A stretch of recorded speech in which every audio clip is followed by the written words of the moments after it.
first day of fall dito sa Canada.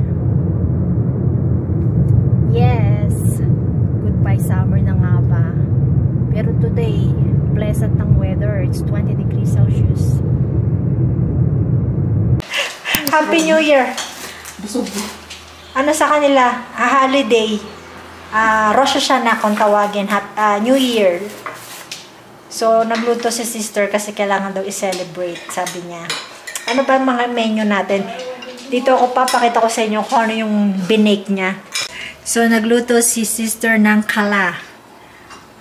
Even this, it looks like sponge bread. Ano siya? Cake. Oh, cake. Simplong. Wow. Tapos, nagluto rin siya ng roast beef. Yan, kakain na tayo kasi Tom Jones na kami. So, kakain na tayo. Tsaka meron tayong salad. At tsaka beets. Salad din ata yan. Kain tayo, guys. Dinner time. Ito yung binik ni sister. Beef daw dito. Sashi. Numbers. Happy, ano bang araw ngayon? Wednesday na. Ito yung weather natin. Perfect! Nakaya dito sa Freestone. Bili ako ng produce. Hindi siya busy, guys. Konting sasakyan. Okay ka pala pag ganito ka pupunta. Biling ko lang naman yung mga basic. Mga sibuyas, bawang. Ano pa ba? Doon ako mag-park sa unahan. Kaya lang malayo yung cart.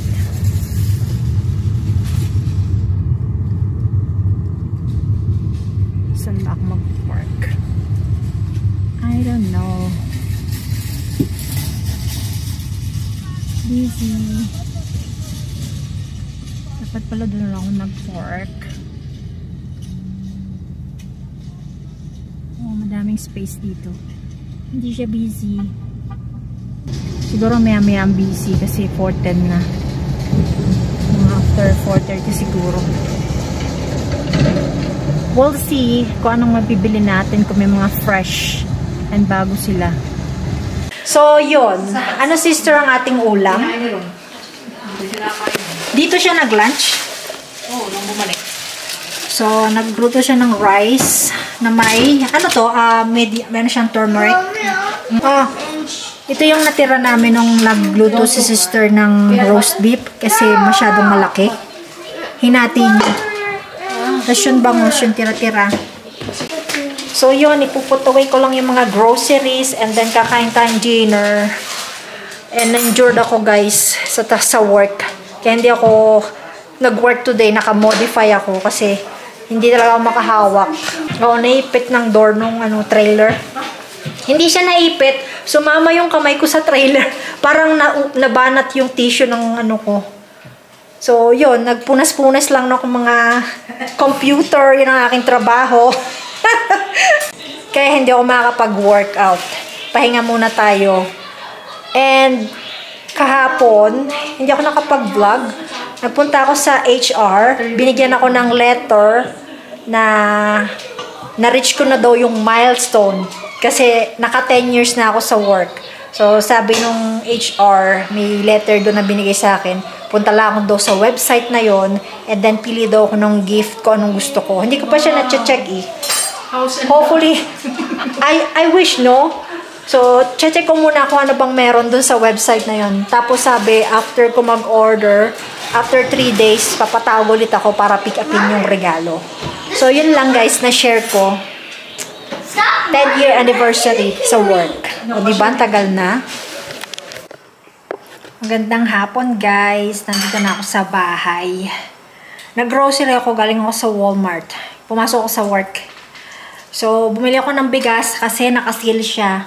$12 something. Dalawa yung binili ko. Tapos, nag-grocery ako ng ilan, ng ice cream, ng cheese kasi magpipizza kami tomorrow. Kasi Friday. Ano na yun? Automatic na yun. Every Friday. And si sisters, nagluto na naman ng Anong tawag dyan? Babka. Babka. Pakita ko sa inyo, guys. So, yan yung bread niya. Hinahati-hati na niya. Dalawang flavor yan. Ito daw munggo. Tapos ito Nutella na may cranberry. Dried cranberries, ano? Yan. Tsaka ito. Munggo pa rin to. And, ay, ba't nakahiwalay ito? Para kay Ron? Oo. Meron siyang ginataang gulay din. Tapos, ito yung dinner namin. Ginataang hipon.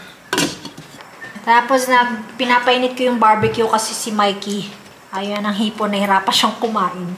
So, yung dalawa ni Ron is kakain ng lamb. Lamb and rice. Tapos, si Mikey is tortilla naman. Tama na naman. Ayaw mo? Busog na ako. Ay, tama na nga. So, yung malunggay guys, every time na magsasabaw siya, sabi ko lagyan ng moringa or malunggay. Kasi healthy daw yun. Kaya starting ngayon. Wala kasing moringa sa Walmart, kaya pag pupunta ka sa Asian, bili ka ng moringa, ha? Request ko sa kapatid ko yun kasi maganda daw sa katawan yun. Ano ba ang gagawin natin ngayon? Wala, kakain kasi gutom na ako. Tingnan ko nga ulit ito. Alin dito yung munggo? Yan lang yung nasa ilalim. Ito? Ito, sa baba. Ito? Nutella yung dalawang magkahalera. Yung nasa Ito? ito. Yes. Ah. Try natin guys. Munggo.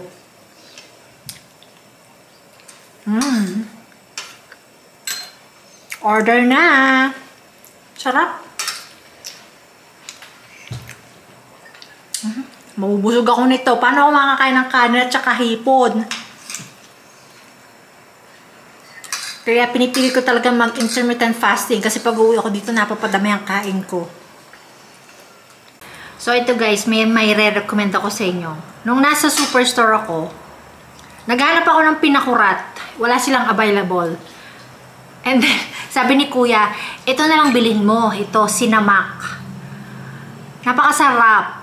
Ito naman ang hinahanap ko, wala naman sa Seafood City. Kasi sa Seafood City binili. So, hopefully, pagbalik ko doon, makakuha ako nitong Sinamak. Masarap siya. May kasalontok, oh. Masarap siya, guys. Try nyo to sa Seafood City. Happy Friday. When you clean the washroom, do you do this? Yes, I do. I'm sure. Yes, I do. I sanitize this. I sanitize this. Yes, I do. I sanitize it. Yes. See? There's another bottle of Ajax back here, right? Oh, okay. I didn't see that. Maybe I hide that and forgot. Comments. Okay. Yeah, I forgot. I hide it there. So, narin nyo guys, ganyan ka siya kaselan maglinis. Kung malinis ako sa bahay, mas pulido siya. Sinasabi nga niya sa akin, pag naglinis ako one time, sabi niya yung linis mo, hindi papasa sa akin sa standard niya.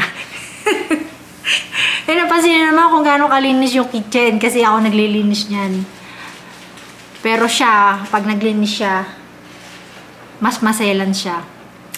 Nandyan siya sa background, bumubulong-bulong. Today is Friday, naglilinis kami ni Mikey, alas 7 ng gabi. Nag-general cleaning. Hindi naman general cleaning, parang nag-general cleaning din kami. Kasi dadating yung tatay niya tomorrow. Di ko alam kung may vlog kasi niya naman ako. So, yon, si Mikey is si Remy is nandyan nakakulong. Kasi nagmamap ako dito sa kusina. Pag halagala siya, hindi bumabakas yung mga paa niya.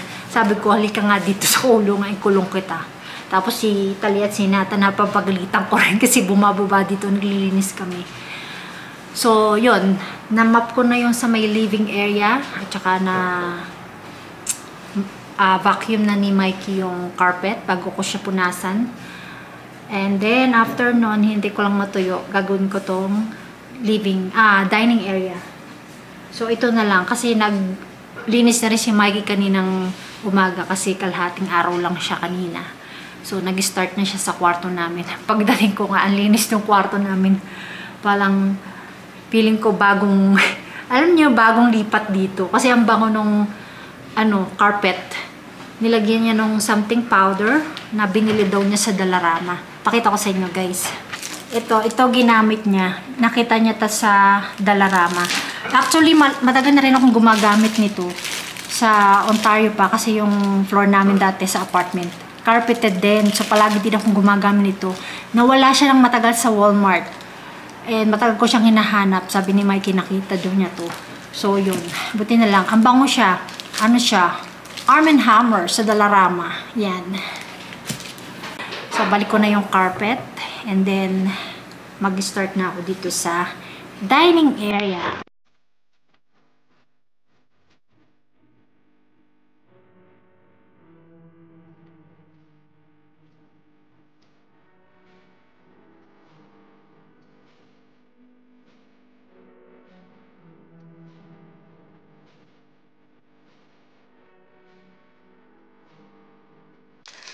Ay, Remy.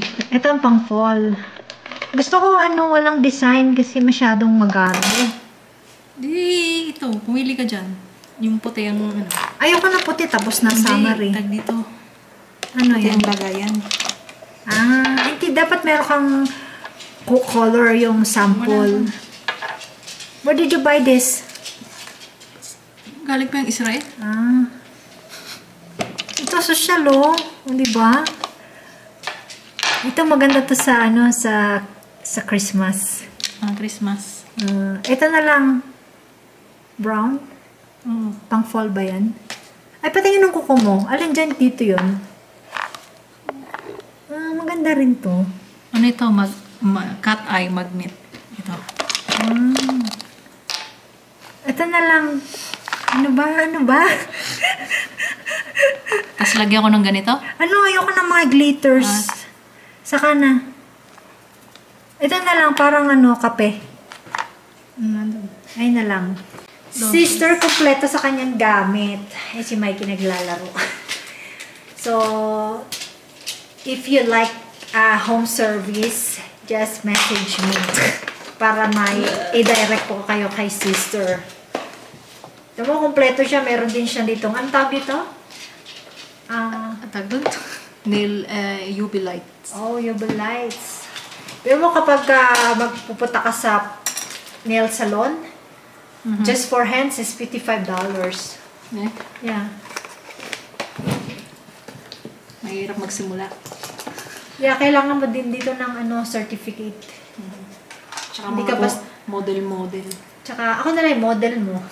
Hindi ka basta-basta pwede magtayo ng business dito or ng magganyan na wala kang certificate. Yun lang. How long gano'ng katagal yan? Mga 3 oras. Matagal! Hindi na, tutulog na ako! Hindi nga. 3 hours? Huwag na. Kaya mahal eh. Alam na, gabi na eh. Kaya nga, sabi ko, pag day off mo na lang. Sa Sabado na lang. Wala kang pasok? Lagyan kita, tapos punta tayo sa, doon sa binilang ko ng tasa. Sige. Sa umaga tayo pupunta. Uulan naman eh. May snow sa gabi. Okay lang ba't takot ka? Hindi. Buka na. Sa Sabado na lang, guys. Postpone, guys. So, yan guys. Ipopost natin yung ating matagal pala. It's 3 hours. It's 3 hours, babe. It's 7:30 already. I want to sleep because I'm going to work. Maganda tong nails na to, Pang fall talaga siya. That's why expensive nails. Nails. Did you bought this with the nail polish? Hindi, wala yun. Mura lang yun, siguro $1 lang yan. Hindi, yung nail polish niya, eksakto nung kulay. Ito. Yan. Saan binili? Sa Israel din? Dito na to. Itong iba sa Israel. Wala na nga ako nito eh. Sa weekend na lang kami magagawa ni sister ng ganito. Kasi matagal. Gusto kong matulog. Mas gusto kong matulog kasi mas maganda. Ba yan? Postpone.